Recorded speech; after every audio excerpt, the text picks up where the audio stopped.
నమస్తే, welcome to BCN news. నేను విజయలక్ష్మి. ముందుగా ముఖ్యాంశాలు. ఉండవల్లిలో ఉత్సాహంగా మంత్రి నారా లోకేష్ ప్రజా దర్బార్. రాష్ట్ర ప్రజల నుంచి వస్తున్న విశేష స్పందన.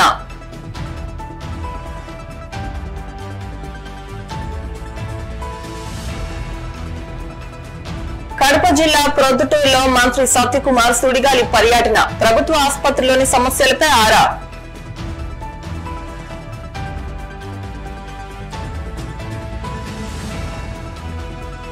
కాకినాడ కలెక్టరేట్ ఎదుట కాంట్రాక్ట్ ఉద్యోగుల ఆందోళన. పర్మనెంట్ కార్మికులతో సమానంగా సేవలు అందాలంటూ డిమాండ్.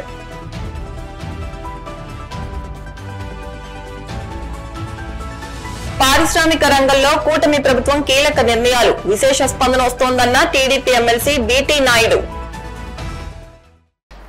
ఉండవల్లిలో మంత్రి నారా లోకేష్ ప్రారంభించిన ప్రజా దర్బార్ కు రాష్ట్ర ప్రజల నుంచి విశేష స్పందన లభిస్తోంది. ఈ కార్యక్రమం కేవలం మంగళగిరి ప్రజల కోసమే నిర్వహిస్తున్నప్పటికీ రాష్ట్ర నలుమూలల నుంచి ప్రజలు పెద్ద ఎత్తున తరలివచ్చి యువనేతకు సమస్యలు చెప్పుకుంటున్నారు.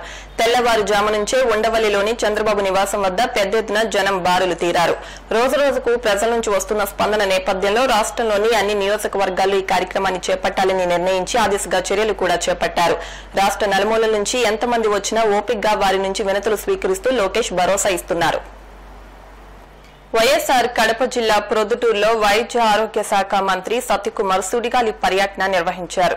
ఈ నేపథ్యంలో జిల్లాలో 350 పడకల ప్రభుత్వ ఆసుపత్రిని వైద్య ఆరోగ్య శాఖ మంత్రి సత్యకుమార్ పర్యటించి అక్కడి పరిస్థితిని అడిగి తెలుసుకున్నారు. సిబ్బంది కొరత గురించి మంత్రి మాట్లాడుతూ త్వరలోనే సమస్యకు పరిష్కారం చూపుతామని అన్నారు. గత ప్రభుత్వ అనాలోచిత నిర్ణయాల వలన ప్రొద్దుటూరుకు రావాల్సిన ప్రభుత్వ మెడికల్ కళాశాల పులివెందులకు వెళ్లినట్లు, మరో సంవత్సర కాలంలో పులివెందుల వైద్య కళాశాల విద్యార్థులకు త్వరలో అందుబాటులోకి రానున్నట్లు తెలియజేస్తూ ప్రొద్దుటూరులో కూడా వైద్య కళాశాల ఏర్పాటుకు ప్రభుత్వం తరపున కృషి చేస్తానని మంత్రి సత్యకుమార్ హామీ ఇచ్చారు.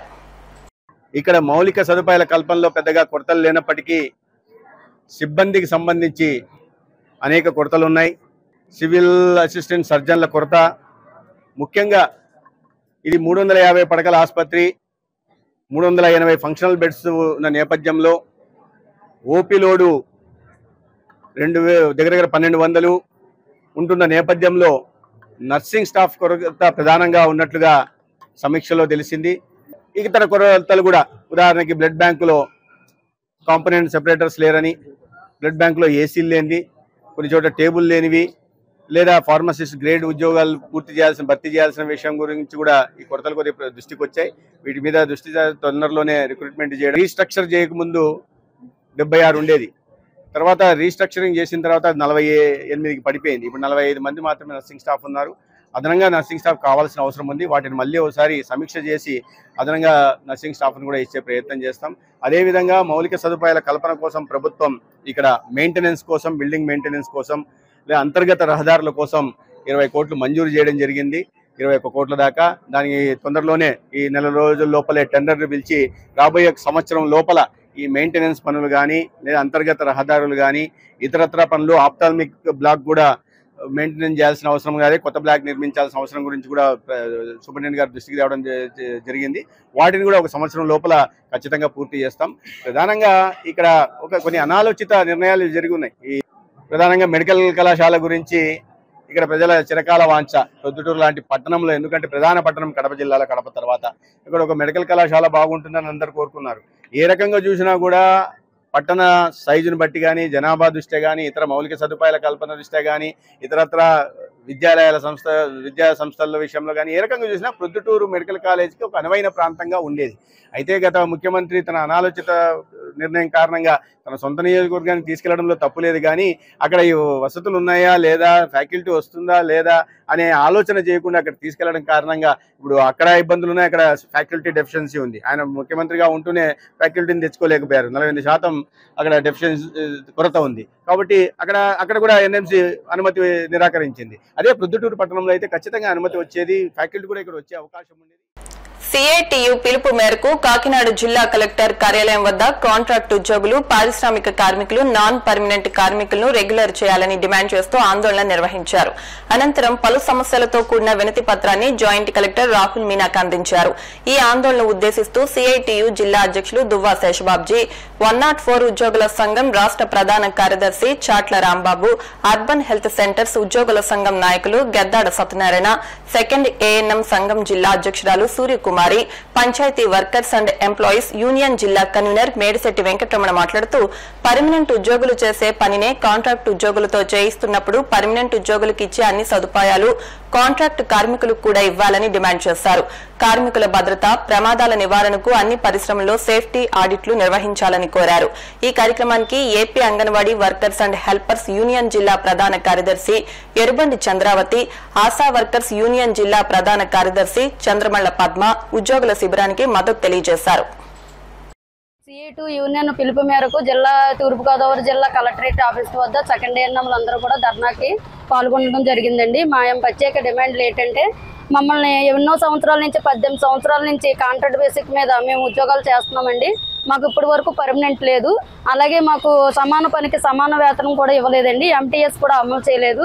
మాకు టీఏడిఎల్ కానీ, హెచ్ఆర్ఏ కానీ, యూనిఫామ్ అలవెన్స్ కానీ ఏ రాయితీలు కూడా మాకు వర్తించలేదండి. చాలా మంది ఏఎన్ఎంస్ దూరం ఊర్ల నుంచి 50 కిలోమీటర్లు 60 కిలోమీటర్ల దూరం నుంచి ఇక్కడ రీరిప్లేమెంట్ అనే పేసులు ఇచ్చి మాకు సాలీచాలం జీతాలతో మేము ఇక్కడ వర్క్ చేస్తున్నామండి. మా సెకండ్ ఏఎన్ఎం చాలా మంది ఇబ్బందులకు గురవుతున్నారండి. తక్షణమే వాళ్ళందరినీ కూడా మినహాయించి డీరిప్లేమెంట్ క్యాన్సిల్ చేసి ఎవరి వారి ప్లేసులకు వాళ్ళని పంపించవలసిగా డిమాండ్ చేస్తున్నాం. శ్రీ గౌరవమైన ముఖ్యమంత్రి వారు మమ్మల్ని అందరినీ కూడా గమనించి సెకండ్ ఏఎన్ఎం అందరినీ కూడా పర్మనెంట్ చేయాలని, మాకు రావాల్సిన రాయితీలన్నీ ఇవ్వాలని, సుప్రీంకోర్టు ఆదేశాల ప్రకారంగా సమాన పనికి సమాన వేతనం మాకు వర్తింప చేయాలని మేము ప్రధానంగా డిమాండ్ చేస్తున్నాం. కనీస వేతనం 26,000 రూపాయలు ఏ రంగంలో ఉన్న కార్మికుడికైనా చెల్లించాలని, కార్మికులను బానిసలుగా మార్చే 4 లేబర్ కోడ్లు రద్దు చేసి 44 చట్టాలని పునరుద్ధరించాలని డిమాండ్ చేస్తా ఉన్నాం. అలాగే కార్మిక సంఘాలు ఏవైతే డిమాండ్ చేస్తున్నటువంటి 14 ఏళ్ల నుంచి డిమాండ్లు చేస్తున్న ఏ ఒక్క డిమాండ్ని కూడా మోడీ ప్రభుత్వం కానీ, ఇక్కడ ఉన్నటువంటి రాష్ట్ర ప్రభుత్వాలు కానీ పరిష్కారం చేయలేదు. ఎప్పటికప్పుడు కాంట్రాక్ట్ వర్కర్లని మోసం చేస్తూనే ఉన్నాయి. ఐడి యాక్ట్ ప్రకారం 240 రోజులు పని దినాలు పూర్తి చేసుకున్న కార్మికుడిని రెగ్యులర్ చేయాలి, ఉద్యోగిని రెగ్యులర్ చేయాలని చెప్తున్నా కానీ, సుప్రీంకోర్టు తీర్పు ప్రకారం సమాన పనికి సమాన వేతనం ఇవ్వాలని చెప్పి తీర్పులు ఉన్నా కానీ రాష్ట్ర ప్రభుత్వం కానీ కేంద్ర ప్రభుత్వం కానీ ఈ చట్టాలను తొంగలో తొక్కేటువంటి పని చేస్తా ఉన్నా. దీంతో కాంట్రాక్టర్లు కార్మికులను దోపిడీ చేస్తూ నయా బానిసలుగా మారేటువంటి పరిస్థితులు వస్తున్నాయి. ఈ పరిస్థితులకు వ్యతిరేకంగా కార్మిక చట్టాలను రక్షించుకోవడం కోసం, కార్మిక హక్కులను కాపాడుకోవడం కోసం ఈ ఐక్య పోరాటం అనేటువంటిది మొదలైంది. ఇది మొదటి అడుగు. ఇది ఈరోజు ప్రధానంగా కాంట్రాక్ట్ అవుట్సోర్సింగ్ కార్మికుల చేత ఏళ్ల తరబడి ప్రభుత్వాలు పనిచేయించుకుంటున్నాయి.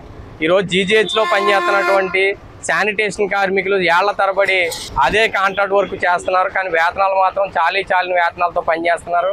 అలాగే మెస్ కార్మికులు ఉన్నారు, వాళ్ళకు కూడా చాలీ వేతనం, వాళ్ళు కూడా రెగ్యులర్ చేయాలనేసి ప్రభుత్వాన్ని డిమాండ్ చేస్తున్నాం. క్లాప్ వాహన డ్రైవర్లు మున్సిపాలిటీలో 105 వాహనాలని డ్రైవర్స్ని నిలుపుదల చేసే పని చేశారు. తక్షణమే వాహనాలని రన్నింగ్లోకి తీసుకురావాలి, కార్మికులందరినీ పనుల్లోకి తీసుకోవాలి. అదేవిధంగా కాంట్రాక్ట్ అవుట్సోర్సింగ్ వ్యవస్థను రద్దు చేసి పర్మనెంట్ చేసి వాళ్ళకి పర్మనెంట్ కార్మికులకు ఇచ్చే వేతనాలని వీళ్ళకి అమలు చేయాలి. బెనిఫిట్స్ కూడా పర్మనెంట్ కార్మికులకు ఇచ్చే బెనిఫిట్స్ కూడా వీళ్ళకి అమలు చేయాలని కోరుతున్నాం. తిరుపతి జిల్లా చంద్రగిరి నియోజకవర్గం పాకాల మండలం పుదుపొట్ల బయలు పంచాయతీ పుల్లావాండ్లపల్లి పరిసర ప్రాంతాల్లో శనివారం రాత్రి ఏనుగుల మంద రైతుల పంట పొలాలను ధ్వంసం చేశాయి. వ్యయ ప్రయాసాలు కోచివేసిన పంటను ఏనుగులు ధ్వంసం చేయడంతో రైతులు కన్నీరు మున్నీరుగా విలపిస్తున్నారు.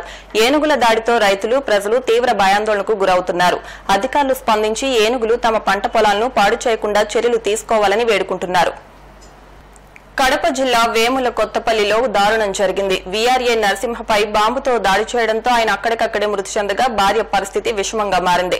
నరసింహ ఇంట్లో నిద్రిస్తున్న సమయంలో మంచం కింద డిటోనేటర్లు పెట్టి పేల్చడం వల్లే వీఆర్ఏ నరసింహ మృతి చెందాడని తెలుస్తోంది. ఈ ఘటనలో భార్య సుబ్బలక్ష్మమ్మకు తీవ్ర గాయాలవడంతో ఆమెను రిమ్స్ కు తరలించారు. ఈ ఘటనకు వివాహేతర సంబంధమే కారణమని పోలీసులు తేల్చారు. ఈ కేసులో నిందితుడిని అదుపులోకి తీసుకుని విచారిస్తున్నట్టు పోలీసులు తెలిపారు. ఆ తర్వాత కొన్ని రోజుల తర్వాత మా అమ్మ తెలుసుకొని అట్లా తప్పులు ఏం చేయలేదు సార్. మా అమ్మ మాట్లాడలేదని చెప్పి ఇంతకు ముందు ఫస్ట్ టైం ఒకసారి చంపాలని చూసి ఇంటి దగ్గరకు వచ్చి కొట్లాట పెట్టుకున్నారు సార్. ఇప్పుడు నెక్స్ట్ నిన్న వచ్చి బాంబులు వేసి అది ఇది చేయాలని ఇప్పుడు కాకుండా ఎక్కడ పోయినా కానీ మన ఆయనతో రంపులు పెట్టుకోవడం, అట్లా కొట్టడం ఇట్లా కొట్టడం చేస్తానే ఉంటారు సార్. తను రాత్రి 10 ఆ టైంలో ఏదో కరెంటు పెట్టి బాంబు ఏదో సార్ తెలియదు వేసి పేల్చేసింటే మొత్తం అంతా మా నాన్నకు ఒక పక్క అంతా పోయింది సార్. ఏం ఇబ్బంది లేదు సార్. అసలు ఎందుకు అతను పెట్టుకొని మా నాన్న మీద వచ్చి అటాక్ చేసినారు సార్. అతను ఎందుకు పెట్టుకున్నాడేమో తెలియదు కానీ మన ఒకటి వచ్చి అటాక్ చేసినారు సార్. అంటే ఇంతకు ముందు ఏం లేవు సార్. ఒకసారి కొట్లాట పెట్టుకున్నారు సార్ మా ఇంటి దగ్గరకు వచ్చి, మళ్ళీ నిన్న వచ్చి జరిగింది సార్. అంతకు ముందు ఒకసారి జరిగింది సార్ కొట్లాట విషయంలో. ఇప్పుడు కాసేపు ప్రకటనలు.